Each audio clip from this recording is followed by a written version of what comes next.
So hello, everyone, and welcome to the May edition of or episode of Meaningful Conversations with Living Healthy List. These are chats that can change your life. Be open, have questions, let's talk. So this is a great opportunity. We realized at Living Healthy List that with the past few years, things have been kind of crazy, and we've really lost the ability to have meaningful conversations, really the things that mean the most to us, those things that actually matter in life. We've gotten away from that. We've gotten into conversations or discussions that turn more into arguments rather than discussions. So we wanted to bring everybody together and have conversations about things that we actually cared about, things that could positively affect our lives. And as so many of us, we get busy with our work, we get busy taking care of the kids in the house and all of the to-do lists. We get stuck on social media a lot. And, there's that never-ending stream of TV news, whether it's on the television or the internet or again on social media, that it's time to step back and truly connect with one another through a conversation. And I think that's what we truly want to do, is to have a conversation. The way we do this particular event is usually we have a panel of experts. We have some experts who are here that have expertise on a specific topic. And our topic today is called Deliciousize Your Diet.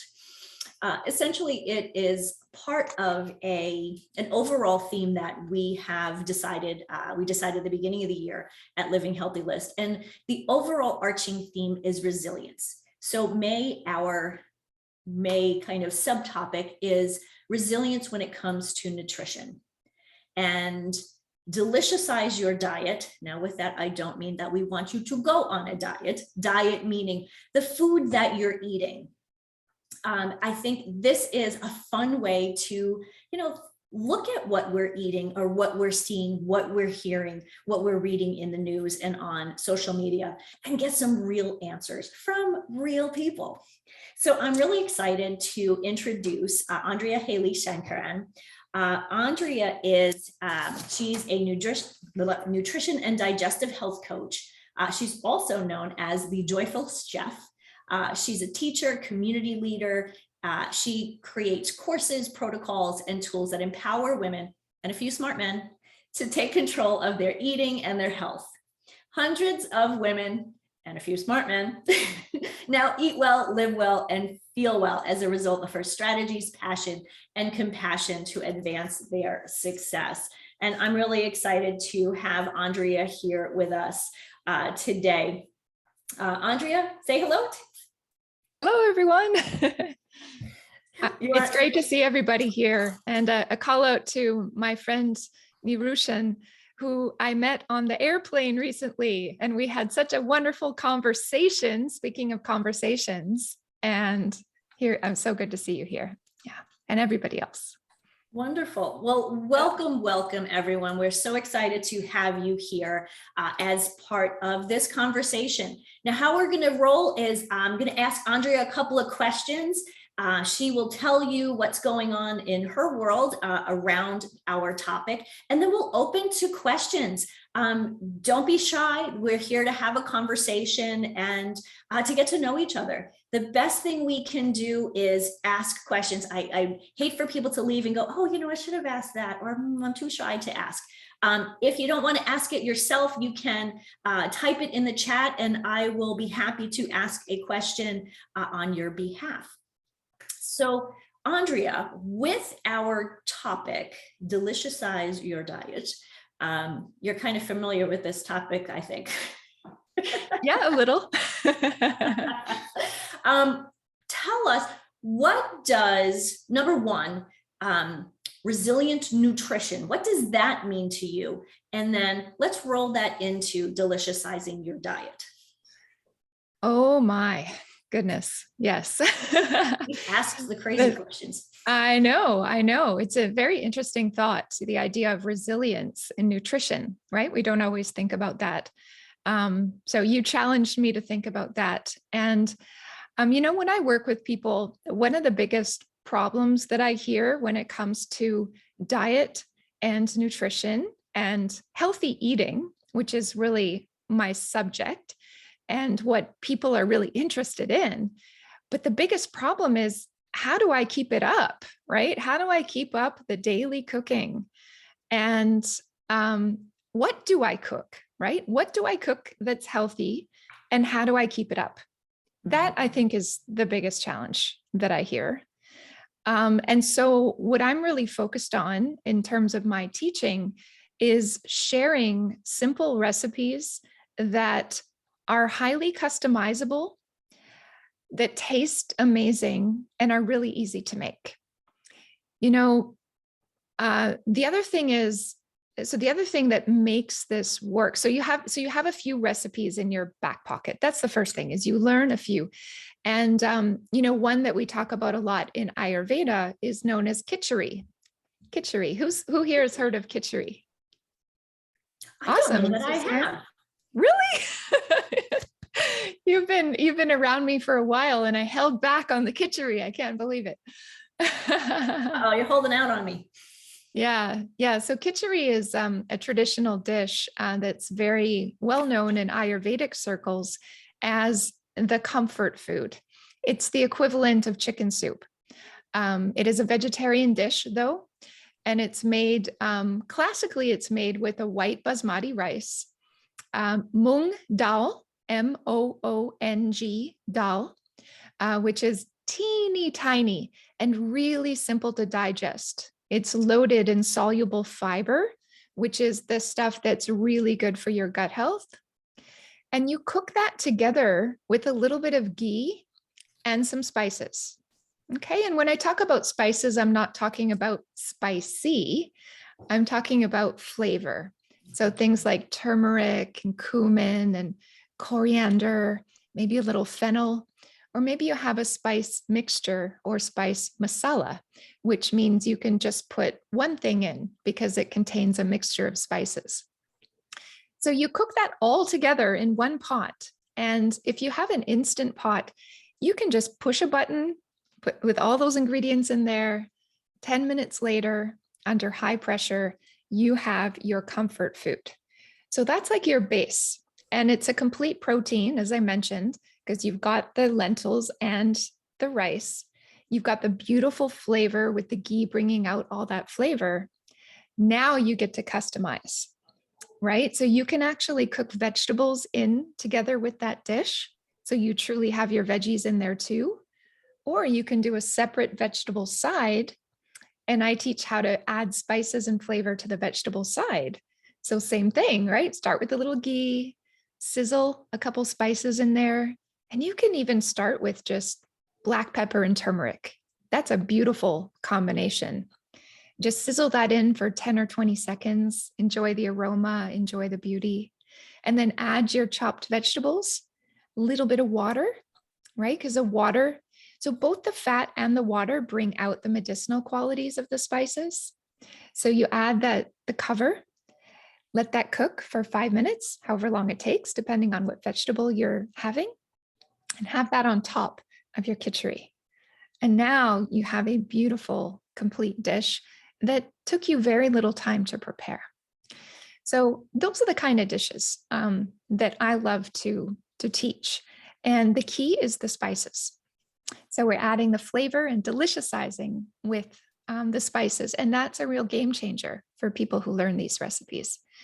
And so you have that in your back pocket and you can pull it out, right, whenever you need it, and create endless customizations with different vegetables, different spices, change up the rice for quinoa, change up the lentils that you use in there, right? You just customize to your liking. You can even make an Italian version, using fresh herbs like oregano and rosemary and tarragon, stuff like that. I have a question. Yes. Would you still cook the Italian version, would you still cook or heat the spices in the ghee first?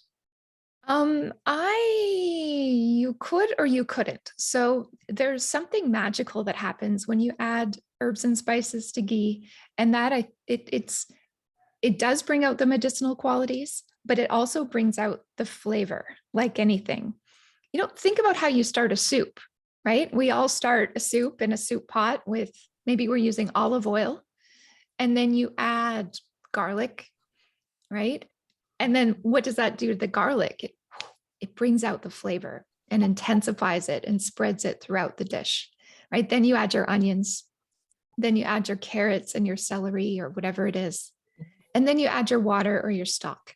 And so this idea of creating flavor by sizzling the herbs and spices. Oh, maybe you add the oregano, right? You add your oregano, your dill, your bay leaf. Yeah. So in most cases, bringing out the herbs and spices in the oil is recommended. But the amazing thing about a pressure cooker is that because of its, the way a pressure cooker works is it actually brings the temperature higher than what you would typically get under boiling. And the benefit of that is that it intensifies the way the spices combine, and it intensifies the flavor in there. So when you're using a pressure cooker, you can get away with skipping that step and just putting everything in, and it will still taste amazing.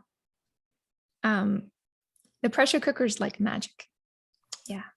I think it's really important, as you said, to have some of these simple recipes that you can change, like you said, have it in your back pocket, because you can change those recipes. Because so often people will say, well, I just don't have time to cook, or I don't know how to cook, or I don't know what to cook. And I think we tend to make it too difficult for ourselves. And you make a very good point by saying, all you need is one or two recipes that you can change. Julie just asked a question. What's the ingredient that you mentioned right after the basmati rice? Well, I think it was the dal. Yeah, I'm going to type it into the chat. It's mung dal. Mung dal. And another commonly used one, which is actually the same thing, is mung bean. So the mung bean is the teeny tiny moss green colored bean, which is pretty popular in Asian cooking and pretty easy to get. And that one works really well. So the mung dal is actually the hulled, so no skin, and split in half form of the mung bean. And let me address this mung dal, mung bean thing for a minute, because I think it's really valuable. So when I started my food blog, which is, I'll put that in the chat too, butteredveg.com, where I have a lot of recipes. When I started that, I was thinking, okay, let me tell a little story if I could. Yeah. So I got into cooking in my early 20s as a way to manage my stress and anxiety. I was a sensitive person, but I didn't really realize how sensitive I was. And I was carrying everything in my stomach, sore tummy, sore stomach, story of my life. And it was kind of getting worse in my early 20s when life was getting more complicated. Let's face it, I was growing up. And fortunately, I discovered Ayurveda, right? Ayurveda, this traditional system of healthcare from India, which talked about the idea of connecting to nature through food and through cooking. And I loved nature. I was like, this was amazing. It was totally resonating with me. And so I just started cooking these simple recipes, like what I just described to you. And what I noticed was a complete transformation in how I felt. That stress and anxiety was getting greatly reduced. And I felt more calm, more at peace. So cooking for me in this simple way with elemental kind of ingredients it's like my medicine, and it definitely brings me inner peace. Okay, so I had this and I was doing really well. And then I became vegetarian. And when I was vegetarian, I noticed that even though I was cooking and I was eating really well, I was still craving sweets, and I was still craving things like muffins and, fatty foods and things I really shouldn't have been craving.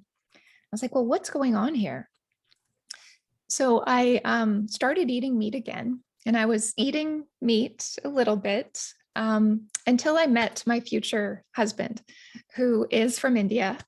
And I was introduced to Indian cooking, Indian cuisine. And I remember the first time I went to a vegetarian Indian restaurant, and there were there was over 100 menu items that were all vegetarian. It was like this dal, that dal, this dal, that dal, this variation, that variation, this thing, that thing. It was like, blew my mind completely. I couldn't imagine that there would be so much variety within vegetarian cooking. And as I slowly got into this, I realized, wow, like, first of all, there's far more vegetarians in India than the whole world, rest of the world combined. About 1/3 of Indians are vegetarian in India. It's like 1/3 of 3 billion or something. That's a lot of people. And it's more than the whole. And then the cuisine has developed over thousands of years, and that's why there's so much variety. Now, who here has been to an Indian grocery store or an ethnic Indian grocery store? Some of you, maybe you with trepidation walked into one once and then got completely overwhelmed. Well, you might have seen the rows upon rows of lentils and beans, right? And that is the magic right there. And the magic is in the fact that those lentils and beans, the majority of them are teeny tiny, like the mung bean and the mung dal. And the beauty of that is that the smaller the lentil or the bean is, the easier it is to digest. So everyone who has trouble with digesting legumes, which might be a blocker if you're trying to eat more vegetarian food, more meatless meals, eat healthier, however you understand that, but it doesn't make you feel good, right? That's a big problem. And so embracing these teeny tiny little lentils and beans, and then adding the spices to your cooking process is where the solution comes. And that was the solution for me. So when I met my husband, I started cooking in this way, having these dal or these lentil stews on, a few times a week. And eventually, before long, because I was so satisfied from my food, all of my food cravings went away, and I felt perfectly balanced. And that's really the key, is getting your meals balanced and complete. When you can do that, you truly will not be bothered by food cravings and all those cravings that you might have for unhealthy foods that you don't want to eat. So yeah, sorry, long story. Andrea and I had a conversation last week about specifically about spices and how they can help you to balance. She just mentioned, balancing your meals. How often do you have, a dinner that at the end of your dinner you're like, I want something else. I don't know what it is, but you want something else. And Andrea had said, it's because if you're not satisfied with your meal, you're going to still crave, whether it's sweet or if your dinner is too sweet, you start craving savory or the different flavors. Andrea, if you would remind us the 6 flavors of. Yeah. So in Ayurveda, we talk about 6 tastes, and the 6 tastes are sweet. We know that one. Sour. We know that one. Salty. And then there's bitter, pungent, and astringent. So astringent is the taste of lettuce or the taste of cranberries or pomegranate juice. So it's this dry, rough taste that you get on the back of the tongue. Different from sour, right? Astringent is drying, and sour is actually hydrating, right? Sour makes you salivate, it stimulates liquid, but astringent actually dries up liquid. So actually, I just hinted at the medicinal properties of these 6 tastes because they all have medicinal properties or effects in the body. And so if you want to use food as medicine, understanding the 6 tastes is very powerful. But to Denise's point, my understanding is that we are tuned as human beings to seek balance. We're tuned to seek balance, and we feel at ease and happy when we are balanced. And the tastes, the 6 tastes, this is the amazing thing when it comes to food. If you can balance the 6 tastes, you will experience that in mind, body, and spirit, because there is a correlation between your food and how you feel, your emotions, and what happens in your mind. So simply by balancing the 6 tastes in your meals, you will experience balance overall. So that's why I talk about this as foundational for a happy, healthy life, if you can get this right, and it isn't hard. And so to Denise's point, when we know when our food is too salty or too sour or too sweet, yeah, we're dissatisfied and we're left with the food cravings. Yeah, absolutely. So I'd like to open this and ask everyone, about what we just talked about with the 6 flavors. Does it, is this something that is new information? Does it make sense? And is it something that you've done or used before in your own cooking? Because some of us cook more than others. I mean, I know, I see myself as an amateur chef, but most people kind of, most of us just kind of throw stuff together and, to get dinner on the table. So I'm curious to know everyone's thoughts on that. My thought was that the whole grains, if we're eating more whole grains, that will give us more sense of satiety. Did I pronounce that right? And I guess I'm mostly hanging on to that, but it's really interesting to hear this, and I know that the richer the flavor, the more joy I get out of it, for sure. Nice.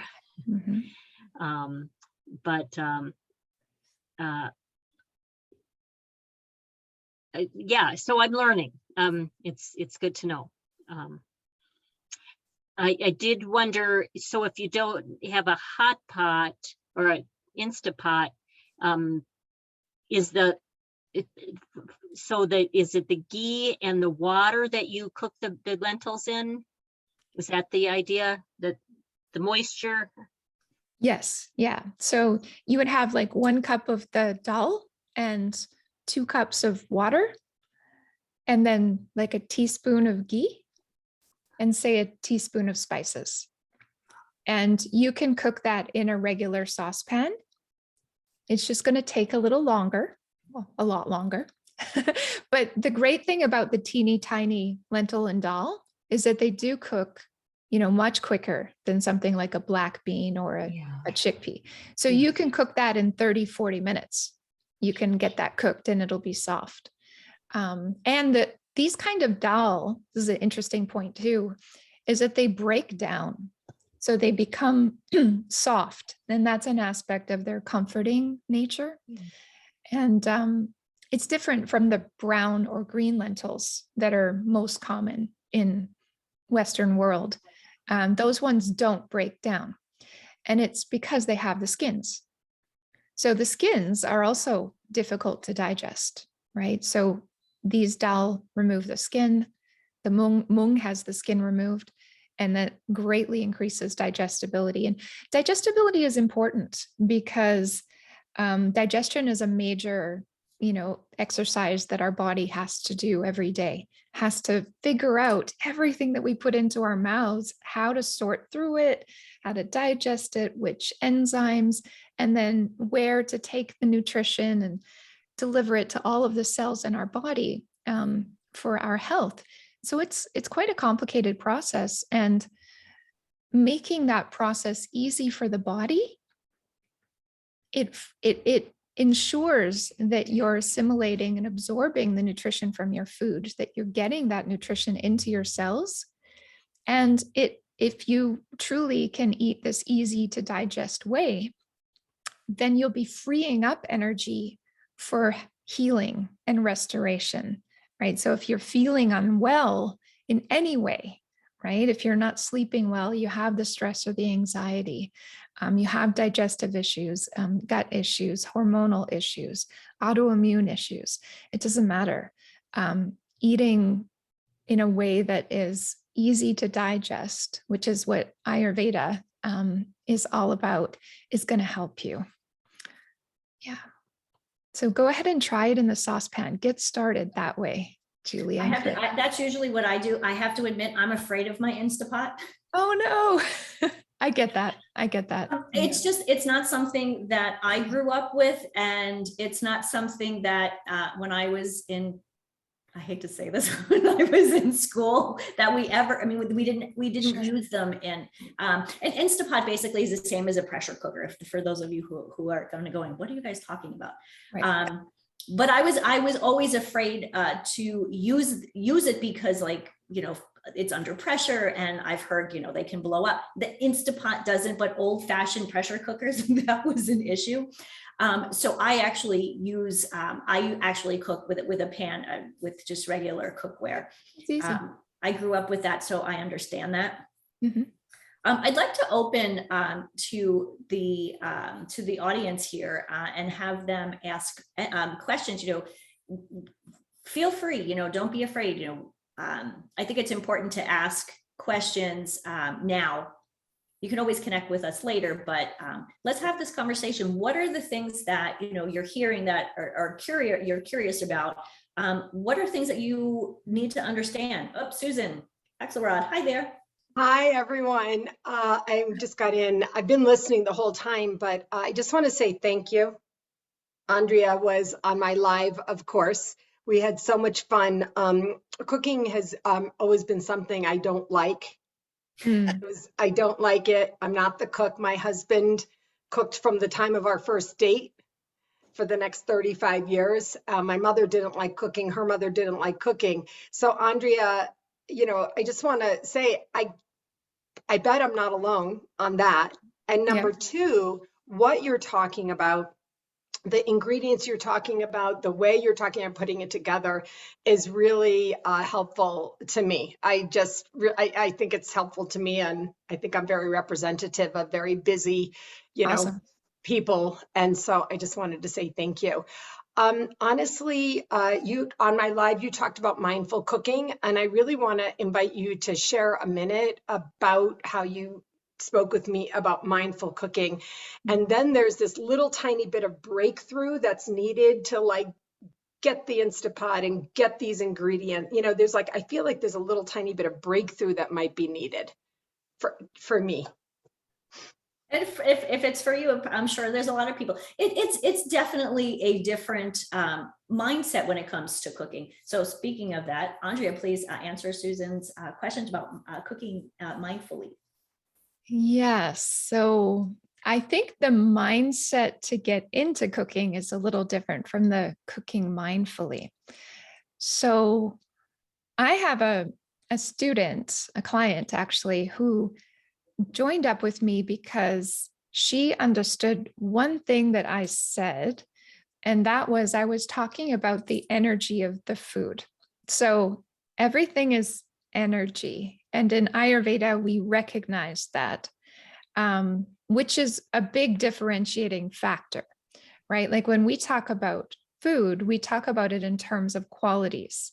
It's heating or cooling, it's drying or it's liquefying, it's subtle or it's dense. So we talk about food in terms of energies. And in terms of energy, everything has an effect. So the quality of the food, where it comes from, matters. It has an energy. And then how you cook it and who cooks it, or if machines cook it, as in processed foods, or if people who don't care about you one bit and hate their jobs at the restaurants cook it, then that is affecting you. And then of course, what is your state when you're cooking is also affecting you. And you can transform food, like maybe it's not the best quality food, but you can transform it through your own energy and interaction with the food in the process into something that is beautiful and matched to you. So you have an effect over your food. And so bringing that, all it takes is to bring that awareness. And so you want to go into the kitchen with the right state of mind. And I always say, like, number one is just to prioritize that. That's where it starts. So Susan, you would need to get to the point where maybe you're thinking, okay, I like what my husband makes, but I don't like this or that, because we all have different preferences. And when someone else is cooking for you, you have no control over what you're eating, right? So maybe you would prefer to eat something different. And you know that the only way you're going to get that is if you do it. So I think it starts with you. And then going, okay, I'm going to do this. I'm going to make a dal, once a week on a Sunday. I'm going to try this thing. And so you have to have that decision to make it. And I'm going to give myself, to begin, as much time as it takes to make this dal. I'm not going to stress about it. I'm not going to allow myself to stress about it. So you give yourself the time. And if you can give yourself the time when you're in the kitchen, now you have self-care time, actually, and an opportunity for mindfulness. So cooking is amazing as a mindfulness practice. So just think about it. You go in there, you have some steps to take. So you're thinking, okay, what's the first thing I have to do? What's the second thing? What's the third thing? And then you get out your ingredients, and then you get out your knife and you start chopping. It's like, you better be having your mind on that knife and your fingers, or you're going to cut yourself, right? So you're present with your chopping, right? And then you bring the food over to the stove or the Instant Pot, say the stove, because it's got fire and hot stuff. You turn that on, like, I better be paying attention or I'm going to burn myself. And so within cooking, the steps, the knives, the heat, all these elements invite us to be present. And the other thing that invites us to be present is the beauty of the food, right? You can smell it. You can see the vibrant colors, which are filled with energy. And what I particularly love about cooking with spices is that there's so many more scents and colors to enjoy.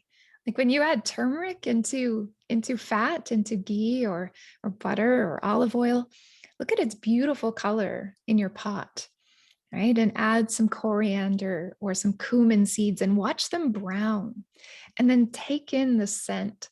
And so you're experiencing that as you're cooking. And that's how you're actually elevating the quality of the food, and you're making that food yours.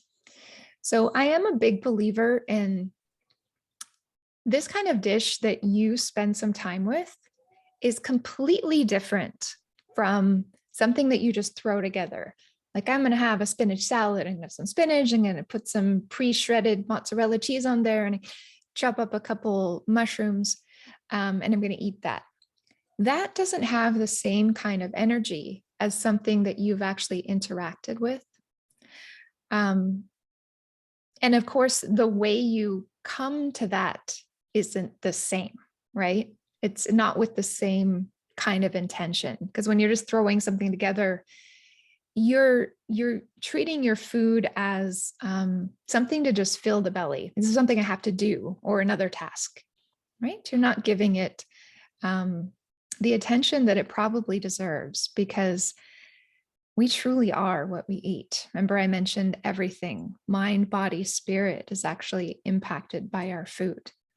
And I don't believe that there's any shortcuts in this.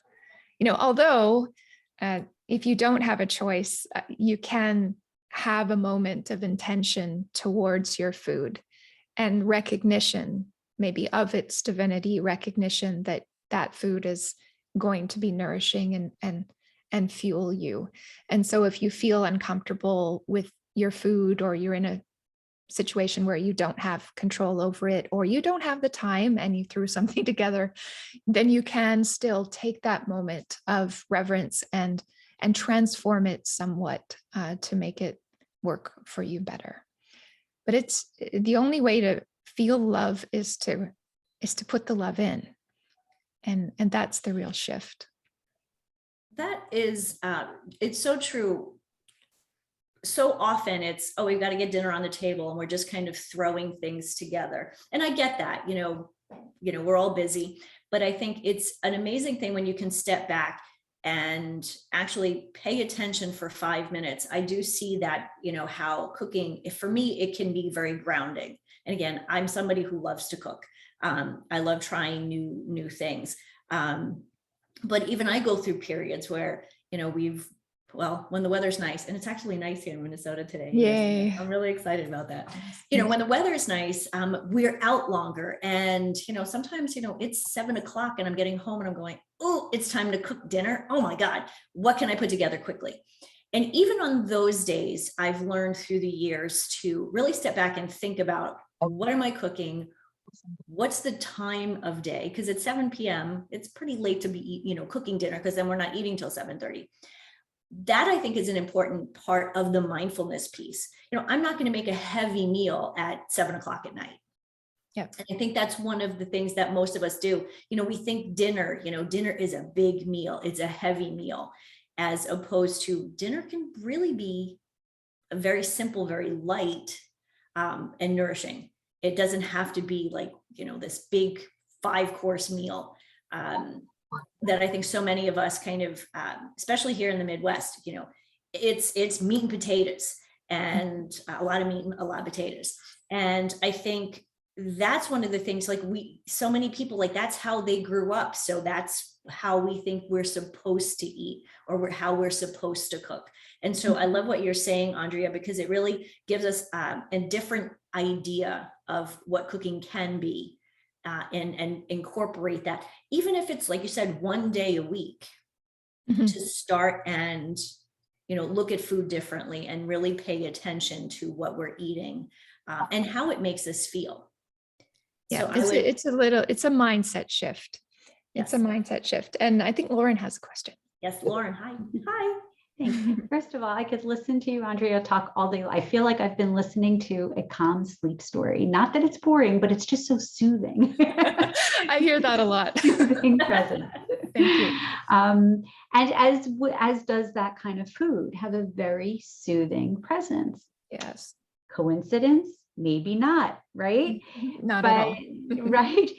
And I agree that taking care of your body is foundational. It is, to me, the foundational aspect of that body, mind, spirit trifecta. And I think that I call that whole thing together soul care, like taking care of nourishing your soul, and food is one way of doing that. And I love the way that you're talking about bringing mindfulness to your cooking as a practice, because we can practice mindfulness in so many ways throughout our day. Yeah. If we're mindful about bringing our mindfulness to it. And so I love that. And I just want to say that I can attest. So I eat very much like this in 1 month out of the year. And I do feel entirely different when I do it. And I love the idea of cooking with love. Right. And you feel that, right? And people say that as a phrase, I think, for a reason. Cooking with love has become like something that we know about, right? I feel like that when I make soups that take a long time to create, and you're very mindful I am very careful about how I make my soups. And I think you can taste that love in the soup for sure. But, you might ask, why don't I eat like this all the time then, if it feels so good 1 month out of the year? And the reason is because I have to accommodate other people in my life who don't all enjoy what I enjoy. And it does become a bit of a balancing act. But I like the idea of setting a time aside 1 day a week, cooking a big batch of something, and then you have it to eat a little bit throughout the week so that you can, again, be mindful about how you approach your cooking, about how you approach your self-care. And I think because this is so foundational, that like when you truly love yourself and you want to show yourself that love, taking the time to do that is so very important. Yeah, that is beautiful. So I teach a lot also about how to smartly use leftovers. So this dish, Lauren, you talked about the soup and you feel the difference in the soup. Yeah, that's what I'm talking about. If you can start with once a week, if you can create a dish like that twice a week, right, then it's going to be fresher. If you can do it 3 times a week, you're kind of golden. Because what I teach about leftovers is that you do want to be aware of the fact that the longer the food sits, the more it is developing bacteria, which is a toxin for the body. So it's not like it's going to kill you, but it is going to make it a little harder to digest. And so you want to be mindful about leftovers. But I've incorporated leftovers into my daily cooking process. And, the key is I make that beautiful, nourishing dish. I have it today, and then I have it again tomorrow. And then sometimes I might have a third day, but if I'm going to have more, I might actually put a portion in the freezer for a rainy day. Then on that day, when I have no time, I come home at 7:00, or I'm really not feeling like cooking. And yes, that happens to me too. I'm not like I love to cook every single day for 3 hours. No, we all have things going on. So having that thing in the freezer, that one dish that you put the love into is the foundation for all of it, right? That's all you need. So like I said, once a week's great, twice a week's better, 3 times a week, because then you get your fresh every 2 to 3 days, not longer than 3 days old, right? And I make that distinction because a lot of people out there teaching meal prep and all of that, and eating old food is really not healthy. It is a struggle for the body. So I'm it glad wasn't you- hard I'm- enough already. I'm glad you pointed that out, because that's actually one of the things, like when I talk about meal planning, I always talk about, kind of, you can plan. I always plan. I know what I'm going to get before I go to the supermarket, which is later today. So I know what I'm going to get. There's certain things I know I can prep ahead of time. And usually it's ahead of time because I'm going to make 2 dishes at once. But I would agree, Excellent. if you cut, like we think about it, if you cut a pepper and, they say, have cut peppers, sitting there. And then like 2 days later, they get kind of slimy on the sides. That I think most people go, oh, it's fine. They just kind of cut it off. But I think it's important to note that that is bacteria that's growing, and it's probably not the best way to eat your food. So I appreciate that. Yeah. So just, one more thing on that. So you have your foundational thing. And of course, I'm speaking from a vegetarian perspective. I don't advocate vegetarianism. So most of my students and clients eat meat, and I support people to eat whatever, but I eat vegetarian. So I need that dish. And I think that's why I've developed this so much. I need that dish, I guess that's my meat. And then a grain and that quick vegetable side that I described earlier completes my meal. And, rice takes 15 minutes to cook. The vegetable side takes only 15 minutes too. So as much as possible, keeping those things fresh. So I guess if you're having meat, you can use, your meat replaces your comforting dish. So maybe then you only do need that comforting dish once a week. And then you're having the meat, and as much as possible, having your grain and your vegetables fresh, and just getting into that habit. And if you do have leftover grains or vegetables, do a little saute stir fry, right? We don't have that concept of pilaf, right? Pilaf, or like vegetable fried rice. It's wonderful, right? Use up your grains and your vegetables, throw them together in a pan. And the very act of combining those things together in the reheating of those things, maybe throw in a little extra salt, a little fresh lemon, right? A little bit of herb that you might have laying around, heating it up really well. You've actually created something new with your leftovers. Is going to be excellent and nourishing again. So you could, have a leftover from lunch and then you just have that for dinner. So, or the next day. So repurposing, reusing leftovers in a smart way is definitely essential to keeping up the daily cooking and having, I always have that goal of, home cooked meals, home cooked food, as much as possible. I have a comment, Andrea. What's coming up for me, I don't know why, because I'm 60. I don't know why this is coming up, but it's coming up for me very strongly about Yes. parents with younger children. So Yes. I like what you're talking about. There are some simple things. You have to plan a lot anyway, so you can plan some things too. Yeah. You And for plan some ahead. reason, it's coming up to me like, how much do these ingredients cost? Or like with somebody with a bigger family. I feel like this would also be cost effective for food shopping and food planning for a family. I don't know why this is coming up. I feel like somebody needs to hear this. Yeah, no. So yeah, I mean, legumes are one of the most cost-effective things that you could, purchase and use, and especially learning to cook them from scratch.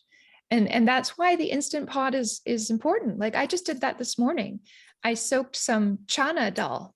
So Chana Dal is actually the skinned and split form of a chickpea. You guys have probably heard of Chana Dal. So it looks like a yellow pea. It looks like a yellow pea, the way we buy them, but it's actually chickpea, but it doesn't have the skin and it's split. So I soaked those last night. And then this morning I put them in my Instant Pot with water and a pinch of salt, put 10 minutes on the timer, hit start, walked away. And I know that after this call today, I've got Chana Dal cooked. And all I need to do is heat my ghee, add my black mustard seeds and my spice, put it in, some fresh lemon, and it's done. And I'm going to make basmati rice and probably have a salad. So I have a quick way of making a quick salad. I know I'll be able to finish and put together this very nourishing lunch because I did think ahead. So yeah, the legumes are very cost effective, the grains, and you can buy the grains too in 10-pound, 20-pound bags. And, that's, go to the stores where you can get those. And then just eat and select local vegetables and fruits, not local, seasonal, because when they're seasonal, not only are they the most nutritious, but they're also the cheapest, right? We don't need tomatoes and bell peppers and strawberries all year round. We need them when they're in season and when they're cheap. And so that it will encourage us also to eat seasonally, which is another element to this. Whatever nature produces, whatever nature grows for us, that's always going to be the best food because it's divinely arranged. That's what we're given. So that's going to be the best for us. I have a question about fresh vegetables versus frozen vegetables. Yes. The further, you live up north as well. Fresh vegetables are tough a lot of the year. Yeah. Really excited that they just opened the farmers market. Yeah. But what are your thoughts on using frozen vegetables? Not so big on frozen vegetables. It destroys their vitality and their life force energy. So we talk about life force energy in Ayurveda, and the fresher the food, the fresher the vitality, right? You can even see that when you go to a grocery store, looking at the food, you can tell what is the fresh produce and what isn't. So you can be a little selective and choose those things. But when we put them in the freezer, kind of freeze them out. So I'm not big on it, with the exception of frozen peas. Frozen peas are very useful. But if you do have a frozen vegetable, reheat it really well. Think about it in terms of the energy. It's been frozen. I want to make sure that I reheat it really well and add a little bit of salt, which is adding heating energy to compensate for the frozen energy, and give it some love. So you can, like I said, you can transform things with your awareness. But for the wintertime, root vegetables, they store, right? And apples and pears should be the bulk of what you eat. You know, I'm very big on the 80-20 rule. I am not by any means a person who is, no, never do that. Should do, never do. No, never. 80-20 rule. So make the majority of your diet be okay with the stored root vegetables and the apples and the pears, whatever stores, and then supplement with, 20% of other things. Thank you. I appreciate that, because I know that's one of the things, especially cost effective. We talk about, meal planning and shopping, and, frozen vegetables are cost effective. But I always kind of struggle with them. I think they're cheaper than fresh, really. Yeah. I think I always have frozen peas in my freezer too. Yeah. It looks like Linda, you have a question. Her hand is up. Yeah. Hi. Hi, I Linda. don't really have a question. I have a comment that is, I really believe that Andrea changed my life. And I think that is a huge thing. And I always love to cook. I have to say, I don't know how somebody embraces Ayurveda. I'm amazed at people that are in the classes that didn't cook before, because it's a big learning curve for me personally. But it's not because I'm not familiar in the kitchen, but it's learning routines. And I think, and so that now automatically, before I go to bed, I go, is there something I got to have tomorrow? So I know that, okay, I got to soak that, Yeah. Or yesterday I didn't have time. I rinsed the rice. You say, oh, just rinse the rice. Well, it takes time if you really want it to be clear water. So I rinsed the rice a lot and I left it there. And then when I came home, that was ready to add, Yes. and I actually, because I just finished a cleanse that I feel like changed me. People ask, well, how did it go, and the results for me, although I'm physically, I feel fine, but I also felt fine before because I eat really clean. And, but the mental things that I've learned, I feel like I'm completely different. That's where I like this idea of choice. And, wait, I'm doing this because it's self-love, I mean, I was like falling apart on almost the last day of the cleanse the other day. And I emailed, I started texting Andrea, and that she responded in a way that was so supportive that it got me through. Cause I'm like, how am I going to eat just a light dinner? I'm hungry, blah, blah. But when I had a choice, I came home and I only ate a light dinner, because that's really when I checked in what I wanted. Then it was like, okay, I can wait 2 hours to take this bath. I took the bath, I drank this drink I had to, and everything was because of choice. And I think that you really bring that, like when you're thinking about it as it's energy and that it's love, that's very transformative. And I thought, well, I'll never be able to get through with my food addiction, my wanting to eat at nighttime, just something. And for 3 nights, I haven't. And I had to really, I had to work at it, but I was like, I can do it. I want to end this cleanse. I want to do it right. And then this last 3 nights, I have slept better than I have in like 4 weeks. I only woke up once versus 2 or 3 times. So I know that it's connecting. I mean, so that's my. Okay, I think we all need to know what Linda was talking about with this cleanse, because I bet every single one of us needs to sleep better. So thank you, Linda. We're wrapping up. We have about 2 minutes before we head out. Andrea, I just wanted to ask if you had any last comments, if you have something that you'd like to share with our group. How can everybody find you? Oh my goodness. That's a lot of Yes. questions, sorry.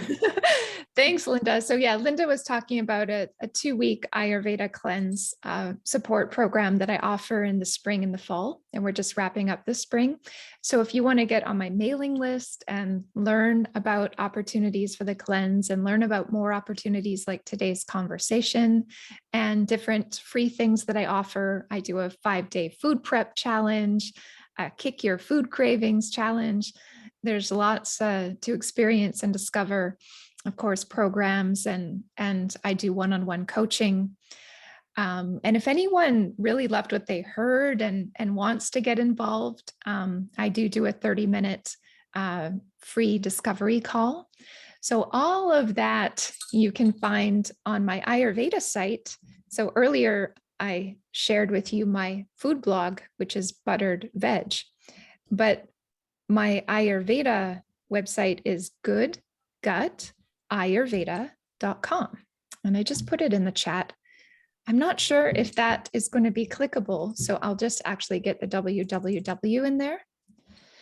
And if you go to work with me, you'll be able to find that free discovery call and explore other things that I offer. But definitely, and if you scroll down on that page that I just gave you, you can take a quiz and find your Ayurvedic body type. We didn't talk about that, but I do have a quiz there, and scroll down to the very bottom, and that's where you can sign up for the newsletter and get 3 gut healthy recipes when you sign up.